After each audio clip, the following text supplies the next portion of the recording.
আপনি ফেসবুক খুললে ঠিক এই ধরনের কার্টুন ছবি অনেক দেখতে পাবেন। এই ধরনের কার্টুন ছবি ফেসবুকে প্রচুর ভাইরাল। তো যারা এটি বানিয়েছে তারা কিভাবে বানিয়েছে, বা আপনি যদি বানাতে চান আপনার ছবি হতে পারে বা আপনার পরিবারে কারো ছবি, সেটি কিভাবে বানাবেন, তো এটি জানতে হলে স্কিপ না করে পুরো ভিডিওটি দেখবেন। এবং ভালো লাগলে অবশ্যই লাইক করবেন, এবং আপনার যদি আরও কিছু জানার থাকে তো অবশ্যই কমেন্ট করবেন, আমি উত্তর দেবো। তো চলুন ভিডিওতে। জন্য আমাদের প্লে স্টোর থেকে গরুক অ্যাপসটি ইনস্টল করতে হবে। ইনস্টল করার পর দেখুন আমার আগে থেকে ইনস্টল আছে। ইনস্টল করার পর দেখুন আপনার জিমেল দিয়ে ভেরিফাই করে নেবেন। ভেরিফাই করার পর সিম্পলি এই যে প্লাস আইকনটি আছে এখানে ক্লিক করবেন। ক্লিক করার পর দেখুন ক্যামেরা, ফটোস, ফাইলস। আমি যেহেতু আগে থেকে তোলা ফটোতে করব, তো আমার এই ফটোতে চলে এলাম। চলে আসার পর দেখুন যে কোনো একটি ফটো আমি সিলেক্ট করব। ধরুন আমি আমার এই ফটোটি সিলেক্ট করব।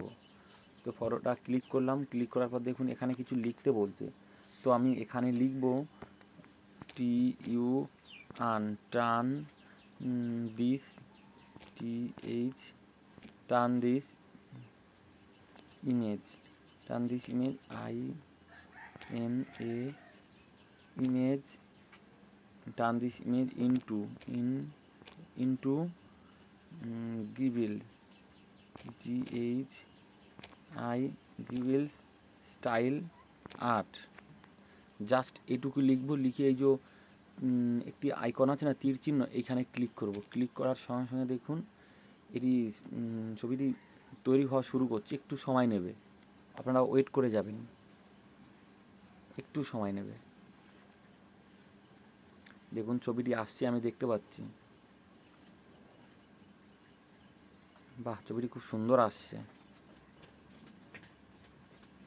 এখানে কিন্তু একটু সময় নেবে।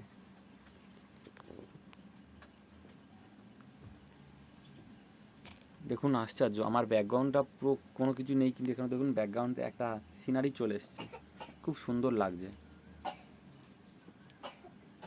ঠিক এইভাবে আপনারা আপনার ছবিটিকে কার্টুন বানাতে পারবেন। তো ভিডিওটি ভালো লাগলে অবশ্যই লাইক করবেন, এবং যদি আপনার আরও কিছু জানার থাকে আমার থেকে তো অবশ্যই কমেন্ট করবেন, কারণ আমার চ্যানেলে এরকম ভিডিও প্রতিনিয়ত আপনি দেখতে পাবেন। এবং ভিডিওটি শেয়ার করে রাখবেন বা সেভ করে রাখবেন, কারণ কোনো না কোনো এক সময় এটি আপনার প্রয়োজন হবে।